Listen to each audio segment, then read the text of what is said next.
Tamil cinema மட்டுமல்ல, தென்னிந்திய சினிமாவில் அழகான குரல் வளம் கொண்டவர் பாடகி சின்மயி. அழகான குரலுக்காக தேசிய விருது வென்ற இவர் அண்மையில் தக்லைஃப் ஆடியோ லான்ச்சில் முத்துமலை பாடலால் மீண்டும் கவனத்தை ஈர்த்துள்ளார். இந்த பாடலை பாடிய வீடியோ இணையத்தில் தீயாய் பரவியதன் விளைவு இவரை மீண்டும் சினிமாவுக்குள் காலடி எடுத்து வைக்கும் வரை கொண்டு வந்துள்ளது. தக்லைஃப் படத்தில் பாடகி தீ பாடிய முத்துமலை பாடலை ஆடியோ லான்ச்சில் அவர் வராததால் சின்மயி பாடினார். அடடா, என்ன குரல்! இந்த குரலை கேட்டால் நம்மை ஏதேதோ செய்கிறதே, மண்டைக்குள்ள ஓடிக்கிட்டே இருக்கு என இப்படி பட்டி தொட்டி எங்கும் ரசிகர்களை பேச வைத்து விட்டார் சின்மயி. இவரை பேன் செய்து விட்டார்களா என ரசிகர்கள் ஆதரவாக குரல் கொடுக்க ஆரம்பித்தனர். இதன் விளைவு தக்லைஃப் பிளேலிஸ்டில் இவரது குரலில் அமைந்த பாடல் 10வது இடத்தில் சேர்க்கப்பட்டுள்ளது. இது ரசிகர்களிடையே சந்தோஷத்தை ஏற்படுத்தினாலும் படத்தில் அந்த பாடல் இல்லாதது பெரும் வருத்தமே. இதனிடையே இசையமைப்பாளரும் நடிகருமான விஜய் ஆண்டனி சின்மயியை கண்டிப்பாக பாட வைப்பேன் என கூறியுள்ளார்.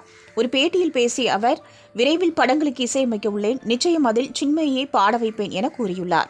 ஏற்கனவே விஜய் ஆண்டனி இசையமைத்த படங்களில் சின்மயி பாடியுள்ளார் என்பது குறிப்பிடத்தக்கது.